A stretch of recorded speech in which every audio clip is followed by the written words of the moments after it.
네, 정치 문제 때문에 비트코인 가격이 한동안 안 좋을 수도 있을 것 같습니다. 리플 소송이 2라운드에 들어간 얘기도 하겠습니다. 네, 안녕하세요. 황 작가입니다. 투자 어드바이스가 아니라는 점 먼저 말씀드리고 시작을 하겠습니다. 네, 정치 문제 때문에 비트코인 가격이 한동안 좋지 않을 수도 있을 것 같습니다. 지금 시장을 다운시키고 있는 가장 큰 요인이 저는 미국 항만노조 파업하고 중동 전쟁 이슈라고 보는데 거의 만성화된 이 중동 전쟁보다 새롭게 등장한 항만노조 파업, 항구 파업 이게 더 중요하다고 봅니다. 근데 항구 파업 이게 좀 길어질 가능성이 있습니다. 항구 파업에 따른 손실이 하루에 미국 경제에 50억 달러 정도 된다는 보도도 나왔는데 파업에 들어가자마자 CNN에서 지금 보도한 게 코로나 팬데믹 때 일어났던 화장지 파동 기미가 있다는 겁니다.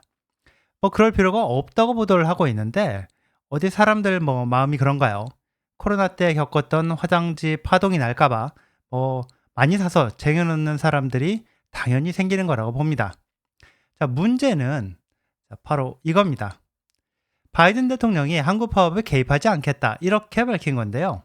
바이든이야 지금 바지 사장 같은 사람이니까 바이든 정권의 실세인 오바마 측근들, 자, 오바마 그룹이 민주당의 강력한 지지 기반 노조를 건들지 않기 위해서 노조 편을 들어주고 있다고 봐야 될 것 같은데 바이든 백악관 성명을 보면요. 네, 항만노조가 지금 외국 소유의 선박 운송기업들 단체와 협상을 하고 있는데 외국계 운송기업 단체가 항만노조의 요구를 받아들여서 임금을 올려줘야 한다. 이렇게 얘기하고 있습니다. 코로나 팬데믹 때 왕창 돈을 벌어서 자기들 보너스도 받고 주주들한테 배당도 하고 그래놓고서 항만노조 근로자들 월급도 공정하게 올려줘야 한다. 이렇게 성명을 냈습니다. 항만노조, 자, 항구에서 일하는 사람들 얼마나 버는지 자료를 한번 볼까요?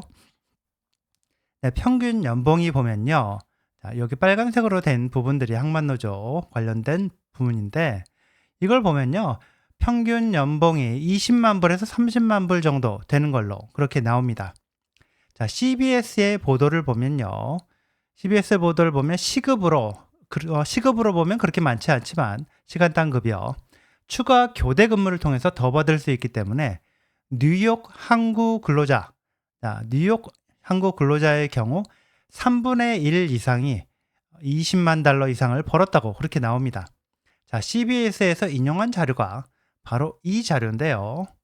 이게 뉴욕 항구 근로자의 경우 2019년 20년 기간 그때 얼마나 벌었는지 그 내용이 나옵니다. 보시면 여기 노랗게 제가 이 형광색 표시를 해놨는데요.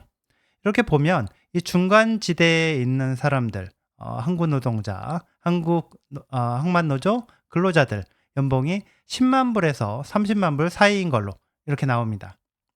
자, 급여를 지금 이 급여를 77%를 7년 동안 올려달라 이렇게 요구를 했는데 5년간 50% 올려주겠다는 제안을 거부했다는 보도가 나오는데요. 이번 파업이 길어지게 되면 단기적으로 시장이 타격을 받게 될 걸로 그렇게 보입니다. 글쎄요. 이게 타결되면 시장이 다시 상승세로 돌아서는 전환점이 될 걸로 보이는데 아무리 노조표를 의식한다고는 하지만 파업이 길어지게 되면 현 정권의 부통령인 카말라 해리스가 대선 치르는데 부담이 커질 수밖에 없기 때문에 자, 바이든이 백악관 성명을 일단 저렇게 냈지만 오래 끌게 두지는 않을 걸로 일단 그렇게 기대를 한번 해보겠습니다. 네, 지금 상황 그리고 연말까지 시장 상황에 대해서 펀드 스트렛의 톰 리, 이 사람이 CNBC에 출연해서 얘기한 게 있는데요.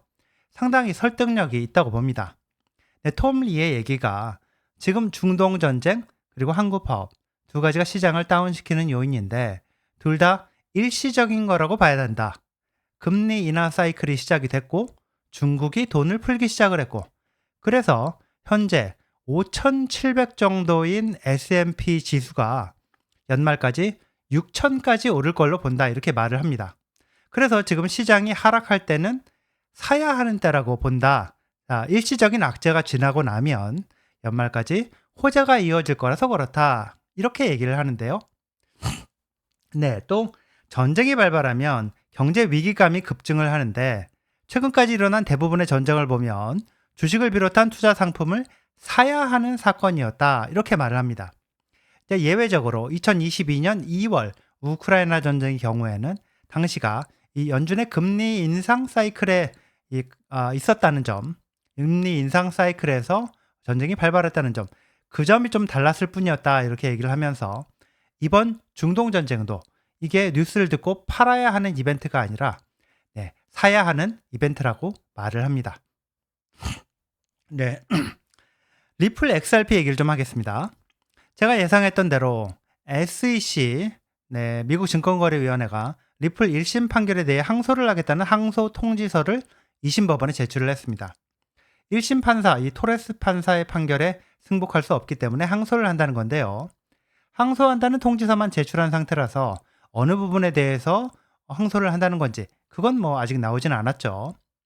1심 토레스 판사, 리플 회사 측이 기관 투자자들한테 XRP 판매한 것만 투자 계약, 증권 판매에 해당하고 리플 회사 측하고 전현직 CEO가 이 코인 거래소를 통해서 개미들한테 판 거, 그리고 이 직원, 또 관계사 등의 인센티브처럼 XRP를 지급한 거, 이거는 증권 판매에 해당하지 않기 때문에 법 위반이 아니라고 그렇게 판결을 했었죠. 이번에 항소의 핵심적인 내용은요, 개미들한테 판매한 거, 이것도 다 증권 판매에 해당한다. 이 내용이 핵심이 될 걸로 보입니다. 리플 측에 물린 벌금이 지나치게 적으니까 벌금을 높여달라는 내용이 포함될 수도 있겠고요. 작년에 중간 판결 약식 판결이 나왔을 때부터 사실 SEC에서는 항소하겠다는 뜻을 밝혀왔기 때문에 이번 항소 통지서는 예상됐던 수순으로 그렇게 생각이 됩니다. 리플 재판은요, 이렇게 되면 2라운드로 들어가게 될 전망인데요. 트럼프가 당선이 되고 게리 겐슬러가 교체되고 SEC가 알트코인의 우호적인 그런 스탠스로 바뀌게 되면 SEC가 항소를 포기하고 재판을 끝낼 수도 있다. 이런 얘기를 하는 사람들도 있긴 한데요.